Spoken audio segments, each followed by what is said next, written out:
Muy buenas tardes, soy Edison Adrián David Tangarife.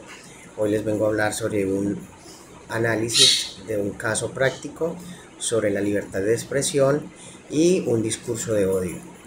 Me corresponde trabajar con Lady Castro y Juliana Rocha. En el contexto, vemos cómo en un país el legislativo aprobó una ley que prohíbe el discurso de odio.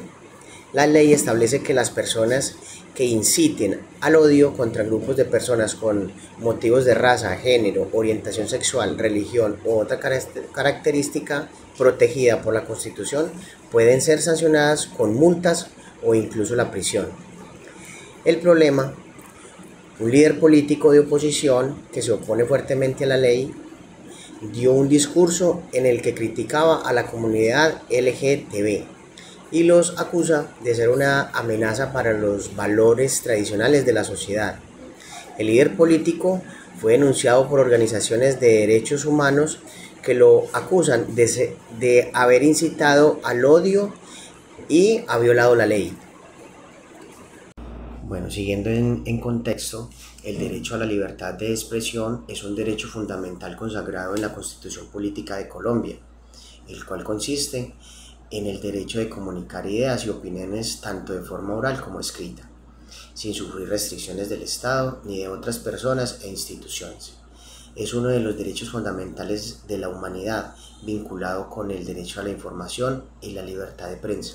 Sin embargo, en el presente caso se evidencia que, si bien es cierto el político está expresando su pensamiento respecto a lo referido a la comunidad LGTB, también lo es que lo está haciendo en una manera inadecuada, toda vez que sus aportes y acusaciones giran en torno a críticas irrespetuosas, generando conflictos y odios.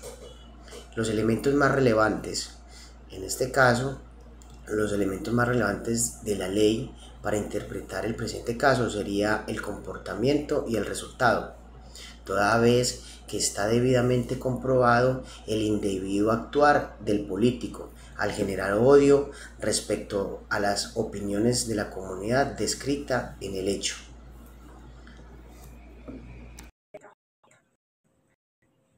Cuando identificamos que la cultura y la diversidad son esenciales para la comprensión y la comprensión entre culturas, podemos identificar que Parra en el 2023 indagó y nos explicó que la interculturalidad no solo se basa en la interrelación igualitaria entre culturas, porque necesariamente no tiene que ser entre culturas, sino que tiene que ser en sociedad, donde identificamos que de pronto no hay un grupo superior a otro, sino que todos somos iguales.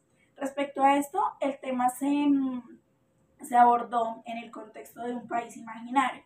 Entonces ahí podemos organizarnos y podemos identificar que se pueden aplicar directamente a la realidad colombiana, donde la realidad es donde falta el respeto, donde falta la tolerancia y donde se está generando conflictos sociales como la discriminación y el resentimiento, quizás por muchos contextos o factores que han provocado pues la guerra, las peleas entre sociedad, las peleas entre culturas, entre todas las personas, entre todos los colombianos que nos podemos ver afectados. Que los argumentos que se podían presentar a favor y en contra de la sanción del líder político pueden ser: primero, a favor de la sanción podemos identificar que las declaraciones inician al oído contra un grupo protegido. Es decir, que cuando se identifica que hay un grupo protegido, lo que va en contra de la ley y lo que va en contra de la ley es la protección de minorías, y esto hace que que fomente la discriminación. También podemos identificar que va en contra de la sanción. Las declaraciones están protegidas por la libertad de expresión y la ley va en contra del discurso del odio. Entonces, esto podría ser demasiado amplio para que se generen discusiones, para que se generen controversias, como se vio pues, en el contexto del texto que nos dan. Aparte de eso, esto lo que hace es limitar el derecho y esto va a expresarse en la política. Podemos también identificar un contexto colombiano en el que va a favor de la sanción. Entonces aquí ya es donde vamos a la realidad colombiana, nos damos cuenta que las declaraciones violan los principios de la igualdad y no discriminación de la Constitución. Entonces eso se ha vuelto muy relevante porque el tema de que se violen o se vulneren los derechos de las personas, donde se violen principios de igualdad, va a generar odio, va a generar un mal ambiente que no se debe generar porque se supone que Colombia está bajo la protección, o bueno, digamos no Colombia, discúlpame, las personas estamos bajo la protección del Código Penal y de la Ley Orgánica número 1 de 2015. Entonces, a favor de esta sanción y en el contexto colombiano podemos identificar esto.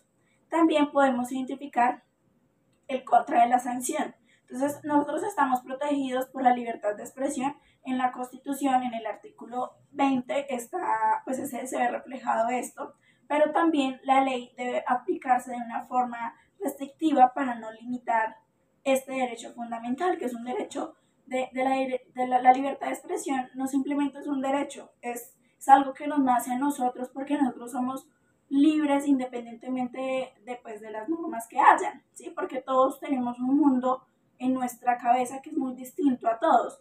Entonces, independientemente de todo esto, de esta realidad, podemos identificar que el test de constitucionalidad podría aplicarse para resolver este caso. Son dos, el test de proporcionalidad y el test de incitación al límite de peligro.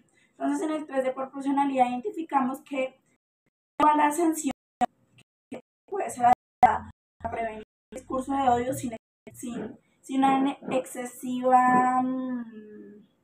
excesiva fuerza de la ley. Como también podemos ver que en el test de incitación al inminente peligro podemos identificar que si se determinan las declaraciones que representan un peligro inmediato, podemos justificar que se limite la libertad de expresión. Obviamente que en el ámbito colombiano el test de constitucionalidad se va a aplicar en casos como en el test de proporcionalidad. Entonces, esto se sostiene y se argumenta, creo que argumenta en el 2019. Este test implica analizar si las restricciones de libertad y de expresión son proporcionalmente al objetivo legítimo, que es identificar si en realidad está siendo vulnerado la libertad de expresión, y para poder salvaguardar este derecho, para que nadie se vea vulnerado, hay que proteger grupos vulnerables y hay que prevenir el discurso de odio, porque en realidad esto es lo que está generando una controversia, y es ese discurso de odio en el que ninguno somos capaces de identificar si alguien está siendo vulnerado o si no está siendo vulnerado. Asimismo, se puede considerar que las declaraciones del líder político, en el contexto del ejemplo, son efectivamente reales y constituyen a la incitación al odio al odio o a la violencia. Y de acuerdo, digamos que identificando y de acuerdo a los estándares reales colombianos, identificamos que se puede ver un odio y una manera en la que no hay conciencia de lo que se está haciendo.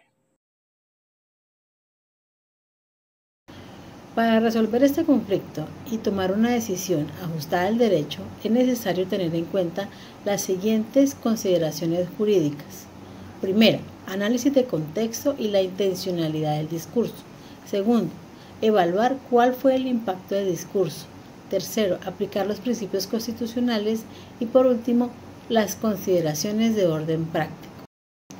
Es imperativo realizar un análisis contextual del discurso proferido, evaluando la existencia de tensión social en el entorno, tanto de la parte social como en la parte política, así como también evaluando si hay presencia de violencia en contra de la población afectada, en este caso que es la población LGBT+.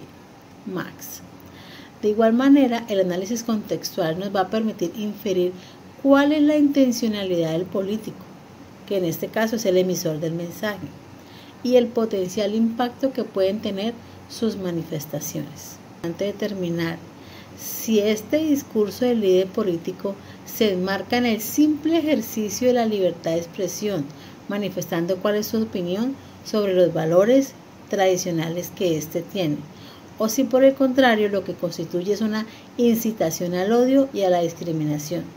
Determinar cuál es la intencionalidad del líder político, aunque es muy complejo saberlo, nos va a permitir conocer cuál es la gravedad de la agresividad o no de este discurso. Otro aspecto importante a determinar es saber cuál es la efectividad del discurso. Es necesario evaluar si el discurso del líder político realmente hizo un daño efectivo en esta comunidad, incitando a la violencia o a la discriminación. Teniendo en cuenta que es un ilícito, se requiere la existencia de un riesgo real del daño. Así como también vale la pena determinar cuál es el alcance del discurso. Se debe determinar su alcance, su difusión y a qué tanta población pudo llegar, así como cuál es la vulnerabilidad del público que recibió esta información. De igual manera, es necesario también hacer una aplicación de principios constitucionales, como por ejemplo el principio de proporcionalidad. Toda restricción al derecho fundamental de la libertad de expresión debe ser necesaria, idónea y proporcional al objetivo de proteger a esta comunidad vulnerada.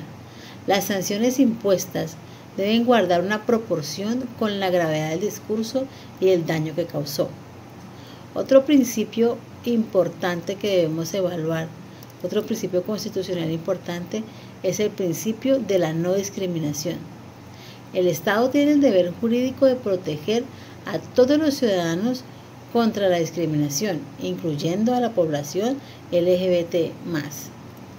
La legislación prohíbe el discurso de odio, se fundamenta en el cumplimiento del deber ser. Debe haber una claridad normativa. La legislación que prohíbe el discurso de odio debe ser clara, precisa y evitar interpretaciones ambiguas y arbitrarias. Se requiere una definición precisa del concepto discurso de odio.